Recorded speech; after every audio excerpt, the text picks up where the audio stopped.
You notice it first as a pause. Not a failure, not an error. Just time stretching longer than it used to. The screen loads, but slower. The call connects, but the voice doesn't arrive. The confirmation page appears, but only after a few extra seconds that weren't there before. You wait. At first, you assume it's temporary. A busy hour. A network issue. A spike in demand. You tell yourself it happens sometimes. Systems get congested. Lines get long. That's normal. But then it happens again. And again.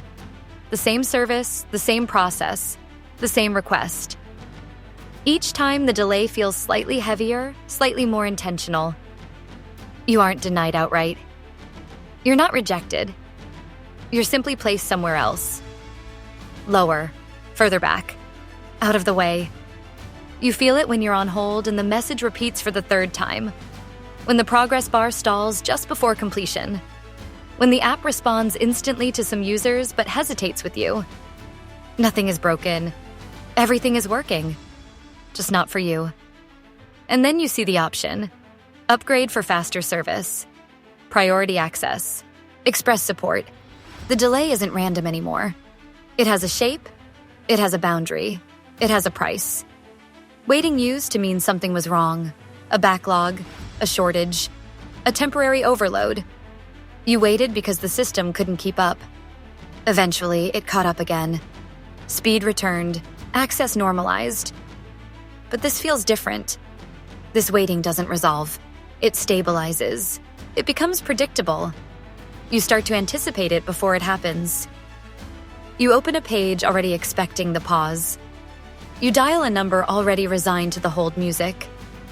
You submit a request already calculating how long it will take before anyone responds. The delay stops feeling accidental and starts feeling assigned. What's unsettling isn't the time itself. It's the consistency. The way the wait always appears in the same places, the same steps, the same moments where urgency matters most. You begin to notice that speed still exists, just not universally. Some users move through instantly. Some requests clear without friction. Some queues barely seem to exist at all. The difference isn't visible on the surface. The interface looks the same. The instructions are identical. The language promises equal service. But the experience diverges quietly beneath it. Waiting stops being a consequence of demand. It becomes a condition of access. You are not told you've been sorted. There is no announcement, no notification, no explanation. You don't receive a message saying you've been placed into a slower lane. The system doesn't frame it that way. Instead, it presents the alternative. Faster. Priority. Premium. The implication is subtle but precise. Speed is available, just not by default. Access is possible, just not equally. Quality exists, just not for everyone at the same level. The system never says you are being deprioritized. It says others are being prioritized. That distinction matters. It shifts responsibility away from the system and onto the user. If you want better access, the logic suggests you can choose it. The delay becomes a choice you didn't make, but are now invited to undo. Behind that invitation is a quiet mechanism. Requests are ranked. Users are classified. Signals are evaluated. Urgency is measured, not by need, but by value. The system learns who is worth moving faster and who can afford to wait. And waiting, once introduced, is remarkably flexible. It can stretch without breaking anything. It doesn't crash systems. It doesn't trigger alarms. It simply absorbs pressure. You absorb it. Access used to feel binary. You were either in or out, approved or denied, connected or disconnected. Now it behaves more like a dial. You are granted access, but with conditions. You are allowed through, but slowly. You are supported, but eventually.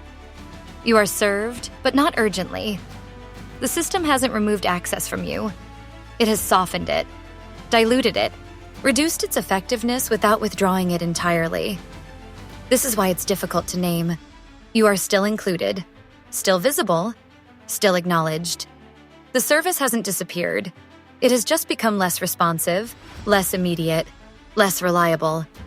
The delay becomes the message. It tells you where you stand without saying it. It communicates priority without declaring it. It encourages payment without demanding it.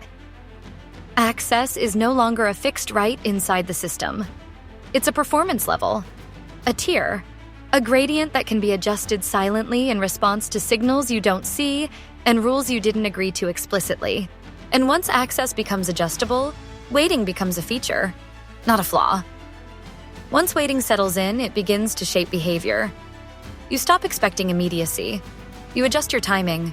You plan around the delay instead of questioning it.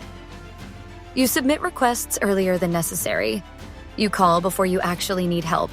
You buffer your life with extra minutes and extra patience, just in case the system moves slowly again. Nothing is demanded of you. No rule is enforced openly. There is no punishment for staying where you are. The pressure is softer than that. It lives in friction. Every pause costs a little attention. Every delay steals a little momentum. Every extended wait creates a quiet calculation in your head.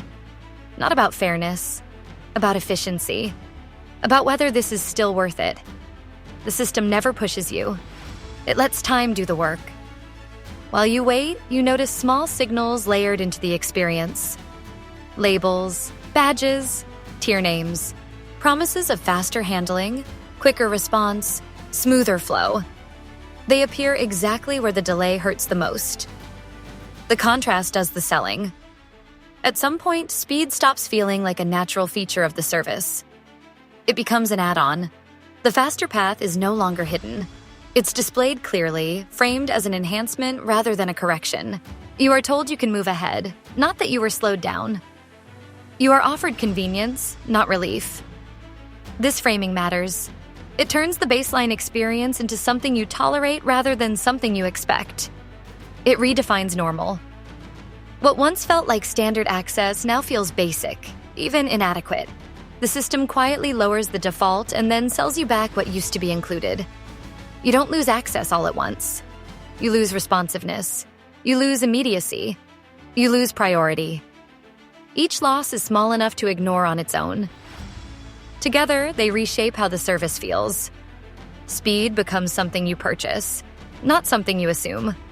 What's most effective about this shift is how little it announces itself. There is no moment where the system declares a change. No clear before and after. Just a gradual recalibration of expectations. What felt slow last year now feels standard. What felt unacceptable becomes familiar. You don't compare it to the past anymore. You compare it to the alternative. You know faster access exists. You've seen it offered. You've glimpsed how quickly things can move when the system decides to prioritize you. That knowledge reframes the delay. It no longer feels like an error. It feels like a choice left unmade. By the time you recognize the pattern, it already feels ordinary. Waiting is no longer a sign of overload. It's part of the design. A background condition that supports a quieter trade. Time for money, access for payment, speed for upgrade. Nothing forces the exchange. It simply becomes the most efficient way forward. Access never disappears completely. That's the point. The gate doesn't slam shut. It lowers gradually, just enough to slow you down. Just enough to remind you there's another way through. Just enough to make waiting feel like a personal inconvenience rather than a structural decision. You are still allowed inside. Just not quickly. Not urgently. Not at the same level as others. The system keeps you close enough to participate, but far enough to feel the drag. Over time, this changes how access itself is understood. It's no longer a shared condition. It's a managed experience. Tuned, adjusted, and sold in increments. You're not excluded. You're throttled.